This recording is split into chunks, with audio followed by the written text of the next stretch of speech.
Vamos al 24.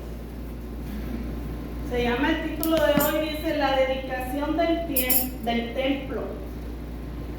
La palabra dedicación, el Señor me estaba ilustrando esta tarde, que es como un tipo, bueno, no es un tipo, es parte de la responsabilidad que tenemos cada uno de nosotros. Porque cuando Dios te da, como a la madre y al padre que les da un hijo, le tienes que dedicar tiempo al hijo, le tienes que dedicar ese tiempo para que formes a tu hijo, ¿verdad? Desde la, ¿cómo se dice? Desde la educación, desde que vaya al camino de Cristo. Entonces es algo que tú tienes que dedicarte al 100%. Y aquí vamos a hablar sobre la dedicación del templo, la responsabilidad que tenemos cada uno de nosotros al venir a la iglesia. Vamos a hablar sobre la oración, sobre lo que Salomón dedicó el templo. A mí me enlazó mucho la oración que él hizo, como cuando un pastor viene y hace la oración a la iglesia, para que tanto a los muros como al pueblo, que él le habla a Dios. Y esto vamos a aprender el día de hoy. Dice aquí el libro, dice, hay pocas realidades en la vida cristiana que nos dan más esperanza y paz en las dificultades que el saber que el Dios del universo está con nosotros y está en nosotros todo el tiempo. Y es verdad, hermanos, porque aunque usted diga, yo tengo trabajo garantizado, pero si usted no cree que Dios está construyendo su vida, o está en su vida, o está trabajando en su vida, no tiene esa seguridad, porque sabemos bien que el trabajo se puede perder en cualquier momento, pero Dios es bien difícil que se vaya de tu vida. A Dios no lo puedes perder.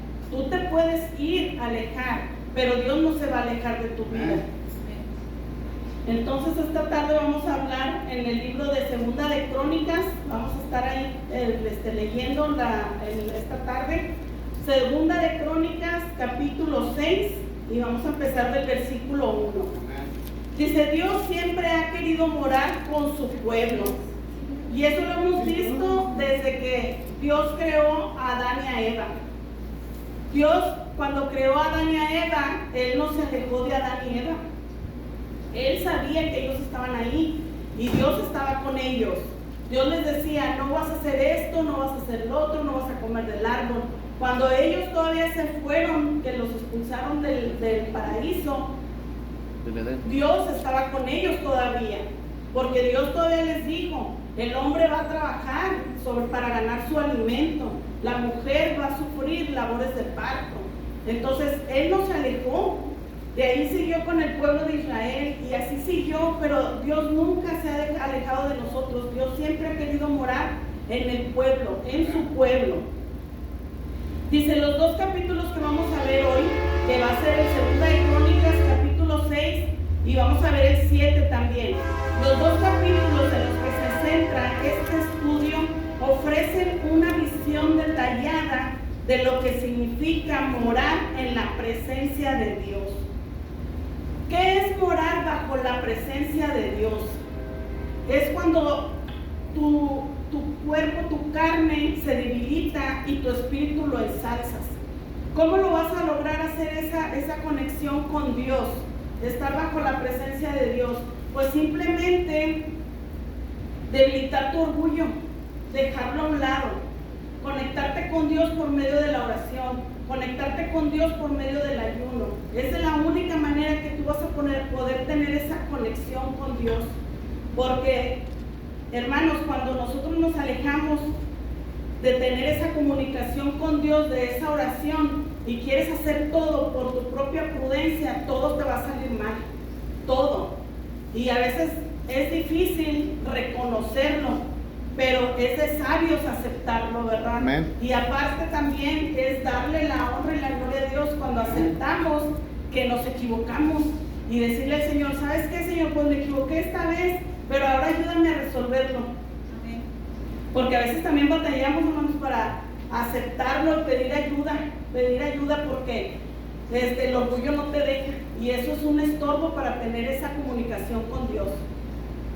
Vamos a leer el capítulo 6, pero antes de leer el 6 vamos a leer el 5 en el último versículo, que era de lo que estaba hablando, que dice: y no podían los sacerdotes estar ahí para ministrar por causa de la nube, porque la gloria de Jehová había llenado la casa de Dios. En este pedacito que hablaron era porque decía que bajó una nube que venía simbolizando la presencia de Dios. Dice que los sacerdotes no podían ni estar ahí ministrando, y ahorita vamos a saber por qué nos regresaron al capítulo 5. Vamos a leer el capítulo 6.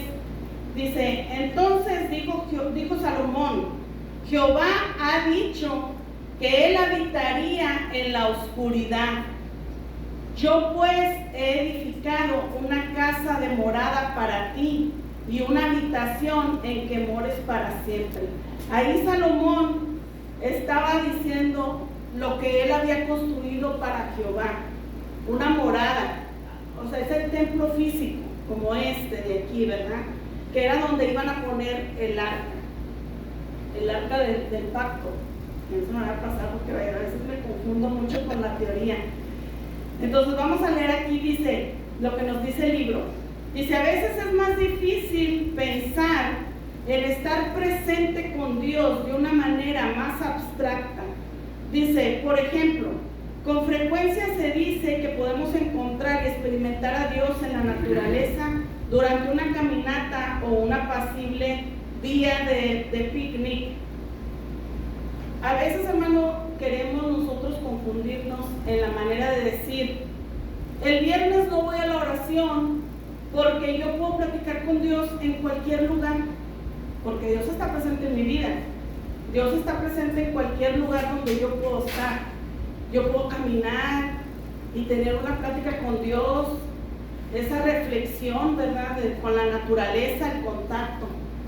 Pero el estar en la iglesia, hermano, es algo tan significativo. Y eso es lo que ahorita el rey Salomón nos va a explicar. El por qué debemos de venir a la casa del Señor. A veces lo ponemos en segundo plano porque decimos: es que Dios está en todas partes. Hermanos, Dios no está en una discoteca. Dios no está en una plática de chisme. Entonces Dios no está en todas partes. Sí está en todas partes porque es como ese omnipresente, ¿verdad? Pero no está dentro de tu conversación, o dentro de tu mente, o dentro de tu plática. Eso es cuando decimos que Dios no está en todas partes. No hay que confundirnos, ¿verdad? Entonces aquí es la importancia de qué tan importante es que tú vengas a la iglesia a tener esa comunicación con Dios, al tener presente de que Dios está aquí en este lugar, y el por qué se tuvo que ungir este lugar para que fuera santificado, y por qué Dios es que está aquí, te escucha más aquí. Amén. Dice, vamos a leer la otra parte. Dice: como creyentes experimentamos a Dios al sentir su amor, escuchar la voz del Espíritu e incluso presenciar hechos inexplicables. Como usted es que ya es creyente en Dios, la palabra creyente significa es que ya le crees a Dios, ¿verdad?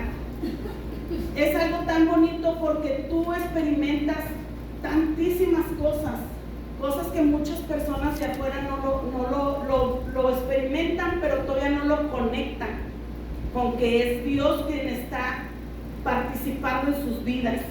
Porque Dios es misericordioso, no porque ellos sean pecadores o que todavía no reconozcan que Dios es su Salvador, quiere decir que Dios está alejado de sus vidas. Dios todavía tiene misericordia de ellos. Dios todavía los protege a pesar de que están alejados de Él. Entonces, a pesar de que la gente está afuera y ellos experimentan cosas o experimentan milagros en sus vidas, todavía no lo relacionan con Dios. A veces ponen otros dioses y dicen: es que, vamos a suponer, la Virgen del Chorrito fue la que me hizo el milagro. pero no saben quién es el que se está interfiriendo ahí. Es Jesucristo mismo. ¿Por qué? Porque Él tiene misericordia de nosotros, de sus hijos. Entonces, todas esas cosas ellos todavía no lo reconocen, pero gracias a Dios nosotros sí sabemos, ¿verdad? Y que reconocemos lo que Dios ha hecho en nuestras vidas. Cada paso de que Él nos hace, nosotros podemos experimentar el sentir su amor. Cuando sentimos esa ausencia, cuando sentimos un pesar, sabemos quién está con nosotros, sabemos sentir el amor de Dios por medio de su Espíritu Santo. También muchos hemos experimentado la voz de Dios. Mucha gente podrá decir, ¿cómo puedes experimentar la voz de Dios? Bueno, porque no tienes ese contacto con Él, porque no tienes esa sensibilidad. Pero ¿por qué? ¿Por qué? Siempre preguntan el por qué. ¿Por qué? Porque tu orgullo está en medio. ¿Qué es el orgullo? El pecado, el no reconocer que Dios es todo para ti. Por eso no tienen esa sensibilidad del Espíritu, que Dios te hace, que tener esa conexión. Entonces dice aquí, la lección de hoy explora un momento en que las Escrituras, donde Dios se mostró a través de una manifestación física, que es donde ahorita leímos de la nube.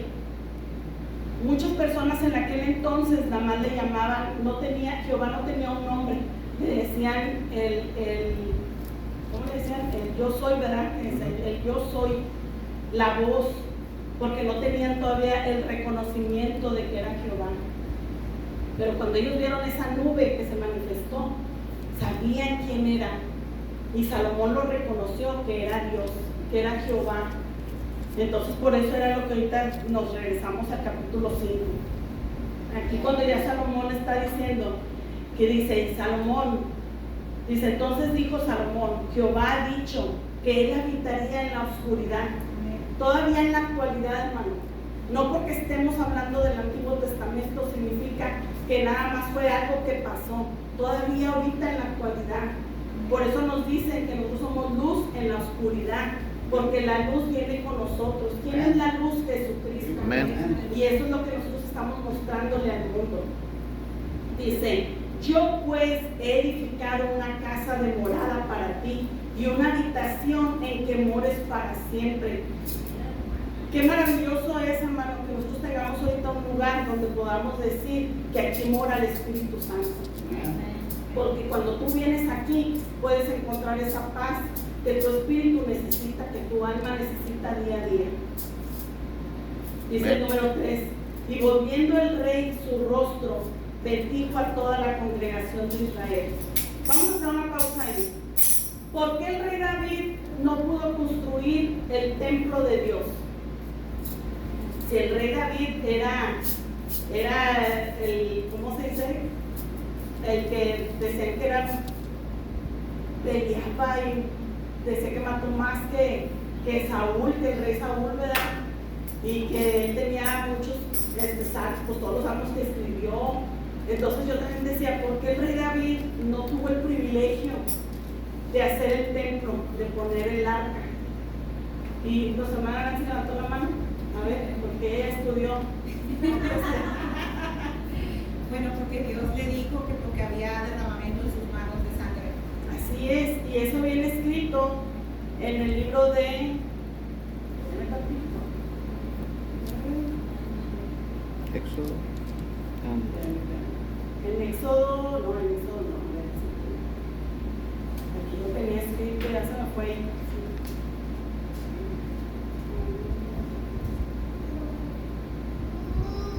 Éxodo, me lo busco porque sí lo tenía aquí escrito. No, con Samuel. Bueno, ahorita lo tenemos que encontrar.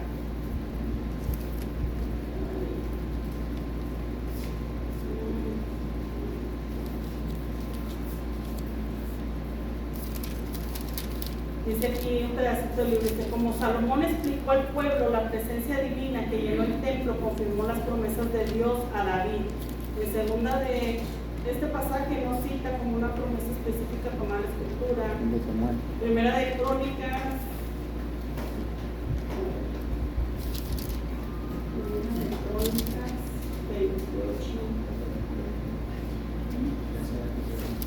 28:2 dice: y levantándose el rey David, puesto en pie, dijo: oídme, hermanos míos y pueblo mío, yo tenía el propósito de edificar una casa en la cual reposara el arca del pacto de Jehová, y para el estrado de los pies de nuestro Dios, y había ya preparado todo para edificar. Mas Dios me dijo: tú no edificarás casa a mi nombre, porque eres hombre de guerra y has derramado mucha sangre. Pero Jehová, el Dios de Israel, me eligió de toda la casa de mi padre para que perpetuamente fuese rey sobre Israel, porque a Judá escogió por caudillo, y de la casa de Judá a la familia de mi padre, de todos los hijos de mi padre, se agradó de mí para ponerme por rey sobre todo Israel. Ahí Jehová le dijo a David que él no iba a edificar su casa porque ya sus manos estaban manchadas por tanta sangre. Pero le dijo, le prometió: pero voy a escoger a uno de tu linaje. Dijo: a uno de tu descendencia, que él es el que va a edificar mi templo. Y le dijo el nombre: va a ser Salomón. Y él fue el quien edificó su casa. ¿Y cuántos años no pasaron, hermano, para que el rey Salomón pudiera edificar el templo de Jehová? Pasaron muchísimos años. Y aquí lo que nos va a enseñar es también a ser pacientes para las promesas que Dios tiene para cada uno de nosotros. Hay muchas cosas que vamos a aprender sobre el estudio de hoy. Veamos al número 3. Dice el número 3: y volviendo el rey su rostro, bendijo a toda la congregación de Israel. Y toda la congregación de Israel estaba en pie. Y él dijo: bendito sea Jehová, Dios de Israel, quien con su mano ha cumplido lo que prometió con su boca a David mi padre, diciendo: desde el día que saqué a mi pueblo de la tierra de Egipto, ninguna ciudad he elegido de todas las tribus de Israel para edificar casa donde estuviese mi nombre, ni he escogido varón que fuese príncipe sobre mi pueblo Israel.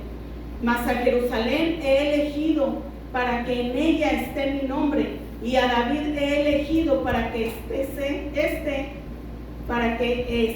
sobre mi pueblo Israel. Y David, mi padre, tuvo en su corazón edificar casa al nombre de Jehová de Israel. Mas Jehová dijo a David, mi padre: respecto a haber tenido en tu corazón deseo de edificar casa a mi nombre, bien has hecho en haber tenido esto en tu corazón. Pero tú no edificarás la casa, sino tu hijo que saldrá de tus lomos.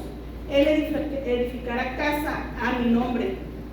Y Jehová ha cumplido su palabra que había dicho, pues me levanté yo en lugar de David mi padre, y me he sentado en el trono de Israel, como Jehová había dicho, y he edificado casa al nombre de Jehová, Dios de Israel. ¿Se fijan cómo es que nosotros pensamos a veces que Dios no escucha o no conoce nuestros pensamientos? Él todo lo sabe. Él sabe si tú aquí levantas la mano y dices: hermano, yo el viernes quiero limpiar la iglesia, y Él sabe si lo vienes a hacer de buena manera o de compromiso o de mala manera. Él lo conoce. Él sabe todas las cosas. Por eso Él conoció el corazón de David y le dijo: yo respeto lo que tú estás pensando, tu deseo de edificar la casa, pero no vas a ser tú. Digo, porque tus manos ya están manchadas de mucha sangre. Entonces va a ser tu descendencia, va a ser tu hijo Salomón. Él era el que iba a edificar la casa de la morada de Jehová, y quien iba a traer el arca de pacto, no David. Así nosotros, hermanos, cuando nosotros tenemos un deseo en nuestro corazón y uno a veces pide algo, Dios te lo va a cumplir, pero a su tiempo, porque los tiempos de nosotros no son los tiempos de Dios. Y aquí lo podemos ver. Los años de Dios no son los mismos años de nosotros. El tiempo es diferente para Él y para nosotros. Pero recordando siempre, ¿verdad?, de que todo lo que hagamos para Dios, hágalo de buena manera. Si usted ve que no va a poder con el compromiso, o si no va a poder hacerlo, Es mejor hacer una llamada de teléfono. ¿Sabe qué, pastor? ¿Sabe qué, hermano Maraña? ¿Sabe qué, hermano Martín? Hoy no puedo, ¿cómo ven? ¿Me puede suplir? O hermana Betty, ¿me puede suplir? Hacer una llamada de teléfono.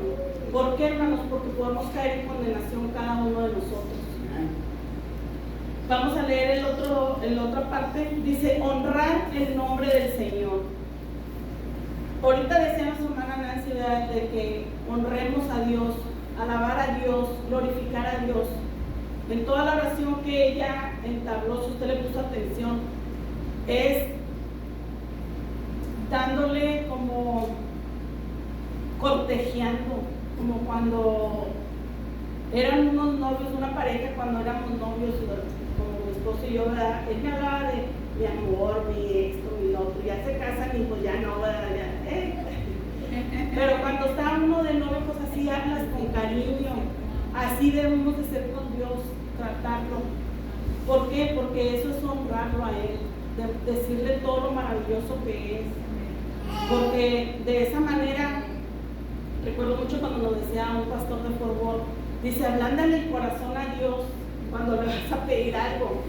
Y es como un niño cuando está contigo, ¿verdad? Que van y te acarician. Mami, y uno lo dice, ¿qué quieres? Porque ya sabes que te van a pedir algo. Entonces así es con Dios, ¿verdad? Honrarlo también es la manera en que tienes que cuidarlo de los detalles con Él, de no faltarle, no sé, de como cuando cuidas una joya, algo precioso, cuando un bebé recién nacido que no quieres ni que nadie se arrime, que no vayas a estornudar enfrente de él, cosas así. Eso es algo que tenemos que cuidar así a Dios nosotros, algo bien preciado, porque recordar que Él es todo para nosotros y que nosotros necesitamos de Él. Él no nos necesita a nosotros necesitamos de Él. Entonces, dice ahora aquí otra palabra importante, dice honrar el nombre. Vamos a aprender también por qué decimos muchas veces el nombre de Jehová. El nombre es algo, cuando tú les das un significado, un poder a Él, porque Él es Dios sobre todos los dioses. Él es poderoso sobre todas las personas que tú pienses que los más poderosos que haya. Él es el más poderoso, es omnipresente, es todo, ¿verdad? Eso significa la palabra, Él es todo. Para decirle que Él es dice, honrar el nombre del Señor. Dice aquí, vamos a comenzar. Voy a leerles un pedacito del libro. Dice, Salomón dijo al pueblo, David mi padre tuvo en su corazón edificar casa en el nombre de Jehová, Dios de Israel. Y vamos a leerlo aquí en el libro. Vamos a comenzar ahora el versículo, en el 11. Y en ella he puesto el arca, en la cual estaba el pacto. A ver, no, era el 7, perdón. El 7 me brinqué, se me movió aquí el celular. Sí, era el 7, perdón. Y David mi padre tuvo en su corazón edificar casa al nombre de Jehová, Dios de Israel. Mas Jehová dijo a David mi padre, respecto a haber tenido en tu corazón deseo de edificar casa a mi nombre, bien has hecho en haber tenido esto en tu corazón, pero tú no edificarás la casa, sino tu hijo que saldrá en tus lomos. Él edificará casa en tu nombre. Y Jehová ha cumplido su palabra que había dicho, pues me levanté yo en lugar de David mi padre, y me he sentado en el trono de Israel como Jehová había dicho, y he edificado casa al nombre de Jehová, Dios de Israel. Y en ella he puesto el arca en el cual está el pacto de Jehová que celebró con los hijos de Israel. Dice aquí la palabra, en el libro, dice, a menudo usamos esa terminología hoy en día, pero ¿qué significa alabar o honrar el nombre del Señor? Que era lo que ahorita les explicaba. Alabar es embellecer, decirle sus cualidades, decirle todo lo que uno siente, porque en una alabanza se han fijado que uno derrama lágrimas, hay veces que son alabanzas de gozo, las alabanzas de oración, derramas tus lágrimas, le dices a Dios qué tan importante es para ti, qué tan hermoso. Hay un canto que dice, hermoso Jesús, hermoso eres tú.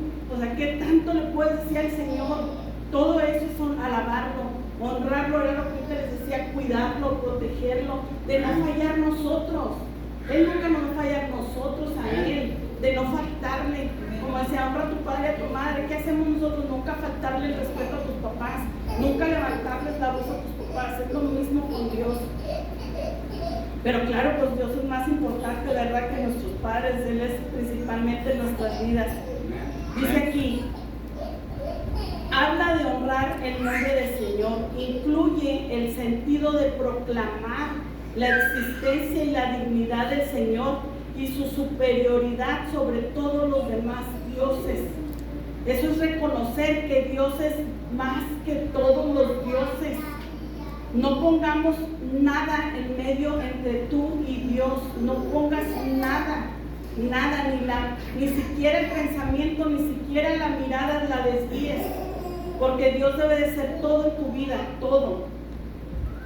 Y vamos a leer un pedacito, vamos a leer una escritura donde también nos dice en Éxodo 18, capítulo 18, versículo 11, donde siempre nos recuerda, ¿verdad?, que tenemos que reconocer que Dios es todo. Y el 11 dice, ahora conozco que Jehová es más grande que todos los dioses, porque en lo que se ensombrecieron prevaleció contra ellos. Y ahora también aquí en el Salmo 135, si quieren no lo busquen nomás, o si lo quieren apuntar para alcanzar a leer el otro capítulo, donde nomás les estoy leyendo, donde reconocemos, ¿verdad?, que Dios lo es todo. Salmo 135, versículo 5 dice, porque yo sé que Jehová es grande y Él es el Señor nuestro, mayor que todos los dioses, mayor que todos los dioses. No podemos poner nada en medio de entre tú y Dios, nada. Dice que el libro nos da una pequeña enseñanza, dice, podemos aprender mucho de esta escena acerca de cómo Dios cumple sus promesas. A menudo olvidamos que la perspectiva de Dios respecto al tiempo es muy diferente a la nuestra, que era lo que ahorita les explicaba. No te desesperes, todo llega a su tiempo, todo. A veces si nosotros nos adelantamos, siempre algo te va a salir mal, siempre, porque no son los tiempos de Dios, no son los designios de Dios. Hay que ser pacientes, hay que tener en consideración que siempre tenemos que tener esa comunicación de Dios con Dios, de la oración, y aprender a creerle que la promesa va a llegar, pero no cuando tú quieras, y eso es difícil, pero no imposible, nada más es de la práctica, es cuestión de práctica con nosotros. Vamos a seguirle en el capítulo 6, versículo 12, porque es mucha lectura. Dice aquí, Salomón dirigió al pueblo en oración. Aquí, hermanos, pónganle mucha atención, era cuando le decía que ya estaba edificado el templo, y esta oración Dios me daba mucho a mí la ilustración de cuando un pastor abre las puertas para la iglesia, porque si usted le pone atención a todas las palabras que están escritas, cómo se dirige Salomón a Dios, es algo tan maravilloso, porque cómo puedes tienes que tener esa sensibilidad, ¿verdad? Como les digo, aprender. Yo le digo a veces a mi hermana Nancy, yo siento que no tengo misericordia, y yo le digo a Dios, ponme misericordia, ponme amor hacia el prójimo, porque a veces soy muy dura, y le digo yo a Dios, yo sé que es difícil sentir lo que el prójimo siente. A veces batallo mucho para decirle a alguien, pues lo siento, ¿verdad? Y yo digo que pues son muchas cualidades que eso te los da el Espíritu Santo, y pues más a un pastor, ¿verdad? Porque cuando viene un enfermo, cuando viene un necesitado, pues ellos tienen que tener esa sensibilidad. y también saber si en verdad es lo que te están diciendo, porque a veces también hay gente que viene y te engaña, que te dice, ocupo dinero y les vas a dar, y luego resulta que es mentira. Pues hay muchas cosas, pero vamos a leerle ahora el capítulo 12, versículo 12, perdón. Dice aquí el siguiente, lo pusieron, el título le pusieron la oración de dedicación de Salomón. Salomón dirigió al pueblo en una oración y dice así: se puso luego Salomón delante del altar de Jehová en presencia de toda la congregación de Israel y extendió sus manos, porque Salomón había hecho un estrado de bronce de 5 codos. Bueno, espérenme tantito ahí porque son medidas. Aquí también Dios lo ilustró en algo que dice aquí que Salomón se paró delante del altar de Jehová desde en presencia de toda la congregación y extendió sus manos. Aquí no dice si las extendió hacia arriba, si las extendió hacia la congregación, no dice cómo, o si las extendió hacia los lados, no dice de qué manera. Pero la ilustración que me daba también aquí es de que tú debes de tener una reverencia hacia Dios. Él estaba de pie ante la congregación. Mucha gente se puede hincar, mucha gente se puede, hay gente que se hinca muy curioso o se sienta con las piernas cruzadas. Entonces todos tenemos que tener una manera para hablar con Dios, pero siempre en reverencia a Él, ¿verdad? Y aquí era lo que Él decía, que Él extendió sus manos, dice. Él extendió sus manos y empezó a hablar, dice, porque Salomón había hecho un estrado de bronce de 5 codos de largo, de 5 codos de ancho y de altura de 3 codos, y lo había puesto en medio del atrio, y se puso sobre él y se arrodilló. Ahí ya él cayó de rodillas, dice, delante de toda la congregación de Israel, y extendió sus manos al cielo. Ahí ya nos está ilustrando hacia dónde levantó sus manos. Dice, y dijo, Jehová Dios de Israel, no hay Dios semejante a ti, en el cielo ni en la tierra, que guardas el pacto y la misericordia con todos tus siervos, que caminan delante de ti de todo su corazón, que has guardado a tu siervo David, mi padre, lo que le prometiste. Tú lo dijiste con tu boca y con tu mano lo has cumplido, como se ve en este día. Ahora pues, Jehová, Dios de Israel, cumple a tu siervo David, mi padre, lo que le has prometido, diciendo, no faltará de ti varón delante de mí, que se siente en el trono de Israel, con tal que tus hijos guarden su camino, andando en mi ley como tú has andado delante de mí. Ahora pues, oh Jehová, Dios de Israel, cúmplase su palabra que dijiste a tu siervo David. Mas, ¿es verdad que Dios habitará con el hombre en la tierra? He aquí los cielos y los cielos de los cielos no te pueden contener, cuanto menos esta casa que he edificado. Mas tú mirarás a la oración de tu siervo y a su ruego, oh Jehová Dios mío, para oír el clamor y la oración con que tu siervo ora delante de ti. Que tus ojos estén abiertos sobre esta casa de día y de noche, sobre el lugar del cual dijiste, mi nombre estará ahí. Que oigas la oración con que tu siervo ora en este lugar. Asimismo que oigas el ruego de tu siervo y el de tu pueblo Israel cuando en este lugar hicieren oración. Y que tú oirás desde los cielos, desde el lugar de tu morada, que oigas y perdones. ¿Se fijan qué tan importante es venir a la iglesia? ¿Se fijan qué tan importante es venir el viernes, el día de oración? Ya no hay que venir con pereza, hermanos, porque aquí nos dice el ruego que hizo el rey Salomón, que cuando uno venga y tengas pecado y vengas y lo pidas aquí de perdón, pedirle perdón a Dios, Dios te va a perdonar.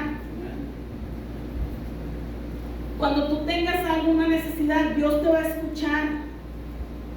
Esa es la importancia de venir los viernes a la oración. Y no nomás los viernes, los miércoles y los domingos. no venir con pereza, sino venir con gozo, porque no estamos viniendo a cualquier lugar. Así como cuando uno se viste para ir a una fiesta y se prepara para una fiesta, así véngase a la casa del Señor, porque en la casa del Señor debes de venir a gozarte a una fiesta. Aquí es una fiesta. Aquí no venimos a andar, sí venimos a llorar, pero a llorar de alegría. Venimos y lloramos, pero salimos contentos. Cuando salimos, no creo que nadie sienta el peso que uno se quitó de encima, la carga que uno se quitó, porque siempre venimos cargados y cansados. Y dice su palabra, y yo los haré descansar. ¿Por qué no lo dijo el Señor? Porque sabía que en nuestra vida iba a haber cargas, iba a haber necesidades. Dice aquí el libro, dice, más adelante Salomón explicó detalladamente este punto: cuidar el comportamiento de uno y caminar fielmente con el Señor son mandamientos constantes para el pueblo de Dios, tanto en el Antiguo Testamento como en el Nuevo Testamento. Ahorita lo leímos, que decía caminar bajo los estatutos de Dios,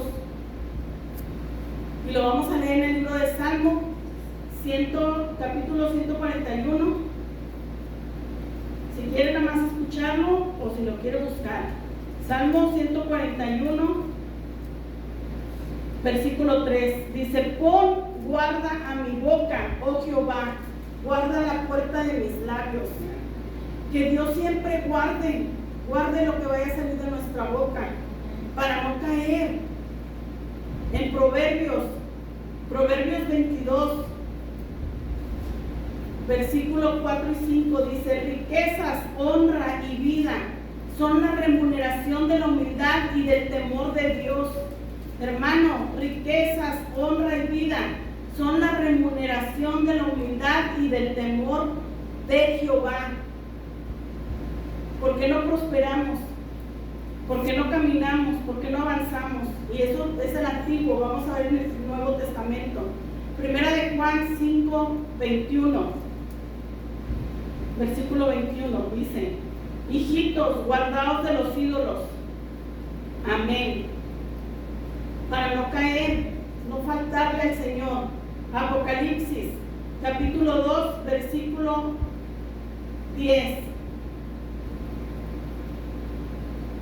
No temas en nada lo que vas a padecer. He aquí, el diablo echará a algunos de vosotros en la cárcel, para que seas probado sin tener tribulación por 10 días. Sé fiel hasta la muerte y yo te daré la corona de vida. Antiguo y Nuevo Testamento, hermano, no le faltes a Dios. Y si le faltas, ven, arrímate al altar, pídele perdón y Dios te perdonará. Pero buscar de Dios, siempre buscar de Él. Vamos a seguirle en el versículo 22, donde nos quedamos ahorita, capítulo 6 de Segunda de Crónicas. Dice: si alguno pecare contra su prójimo, seguimos con la oración que hizo Salomón, y si alguno pecare contra su prójimo, y si le exigiere juramento, y viniere a jurar ante tu altar en esta casa, tú oirás desde los cielos, y actuarás y juzgarás a tus siervos, dando la plaga al impío, haciendo recaer su proceder sobre su cabeza y justificando al justo al darle conforme a su justicia. Se los voy a resumir un poquito a como lo pusieron aquí en el libro. Dice: he aquí los 7 escenarios y las peticiones que hizo Salomón. Primera petición, ustedes lo pueden leer en su casa, en el que le vamos a seguir, del versículo 22 hasta el 42. Se los voy a resumir. Número 1 dice: si alguien peca contra su prójimo y se le exige juramento de inocencia, entonces Dios juzgará entre el culpable y el inocente. Esta oración es que Dios obre con justicia en el pueblo, y eso todavía en la actualidad el Señor lo hace, hermanos. Cuando una persona peca contra su prójimo, Dios juzga a uno y al otro, y Él mira quién es el culpable. Número 2 dice: si el pueblo de Dios es derrotado ante los enemigos a causa del pecado y se arrepiente, entonces Dios lo perdonará y lo hará volver a la tierra prometida a sus padres. Esto lo va a ver en el versículo 24 y 25. El número 3. Si llega la sequía como castigo por el pecado, y el pueblo se arrepiente, entonces Dios lo oirá y lo perdonará y le enseñará el buen camino y finalmente le enviará lluvia. Versículo 26 y 27. ¿Qué significa? Si llega la sequía como castigo por el pecado. Si tú cometes pecado y recuerdas que estás pasando por ese lugar seco, te está diciendo, pide perdón, Dios te va a perdonar y va a mandar lluvia a tu hogar. ¿Qué significa? Te lo va a hacer prosperar. Vas a pasar por ese lapso, ¿verdad?, de la sequía. Número 4. Dice, si muchas calamidades vienen sobre el pueblo a causa del pecado y el pueblo se arrepiente, entonces Dios lo perdonará, pero también le dará lo que merece para que le tema y ande en sus caminos. Esta oración es que Dios enseña al pueblo a través del castigo. Esto lo va a mirar del 28 al 31. Porque recuerden que muchas veces nos confiamos en que decimos, es que Dios no castiga. Ya miramos que sí. Y es una manera de rectificar nuestra vida, hermanos, porque imagínense si no nos castigara o si no nos enmendara nuestra vida o si no nos dejara pasar por esos lugares secos, ¿verdad?, que hablan, pues seguiríamos pecando, seguiríamos haciendo el mal, seguiríamos haciendo cosas que no son buenas. Dice el número 5, el paso número 5, dice, si los extranjeros oyen del Señor y se vuelven a Él en oración, entonces Dios los oirá y les responderá para que toda la tierra conozca y tema del Señor. Eso lo va a ver del 32 y del 33. En el punto 6, si el pueblo de Dios después de orar va a la guerra en obediencia a Él, entonces Dios oirá sus oraciones y lo defenderá. ¿De qué manera ahorita en la actualidad el pueblo va a la guerra? Sobre la que va a venir después, sobre lo que está afuera, sobre las luchas que vienen a nuestras vidas. ¿Qué luchas? Para que las luchas que el enemigo te viene a tropezar, para que tú te alejes del camino del Señor. ¿Y cómo lo vas a vencer? En oración. Dice, si el pueblo de Dios después de orar, no es de que te arranques nomás así, como siempre lo hemos hablado, ¿verdad? Si tienes una enmienda, si tienes algo, tienes que ponerte en oración, no nomás arrancarte. Dice, entonces Dios oirá sus oraciones y los defenderá. No vas a ir solo, Dios va a ir contigo. Punto número 7, dice, si el pueblo de Dios peca contra Él y es enviado al exilio, pero se vuelve a Él de todo su corazón, entonces Dios lo perdonará y lo defenderá. En resumen, ¿qué era lo que estaba pidiendo Salomón? Que tuviera Dios misericordia al pueblo de Él. Era lo único que estaba pidiendo Salomón. Ten misericordia de mi pueblo. Amor, que nos perdonara. Que cuando oyera Dios nuestras plegarias, que pidiéramos perdón, Dios pudiera escucharnos. Si voy un poquito rápido, díganme, o si hay algo que no se está entendiendo, levanten la mano para poderme detener un poquito. Es que todavía nos falta el capítulo 7 y ya avanzamos mucho en el tiempo. Dice, la realidad del pecado, la necesidad de arrepentimiento, el deseo de que Dios escuche y perdone, y el perdón de Dios extendido a los gentiles, eso era lo clave que quería Salomón. La realidad, que viéramos la realidad del pecado, la necesidad del arrepentimiento, el deseo de que Dios escuche y perdone, y el perdón de Dios extendido hacia los gentiles. Eso era la oración. Y léalo, hermano, léalo en su casa, del 22 hasta el 42, léalo, para que usted lo lea más detenidamente en su casa y le pueda entender un poquito mejor. Si esta noche no lo pudimos entender, ¿verdad?, claramente, tómese el tiempo en su casa. Y vamos a leer un poquito del 7, porque ya se nos está yendo el tiempo. Dice, el número 7, dice, la gloria del Señor llenó el templo. Cuando Salomón acabó de orar, descendió fuego de los cielos y consumió el holocausto. Ese es el capítulo 7. y consumió el holocausto y las víctimas, y la gloria de Jehová llenó la casa.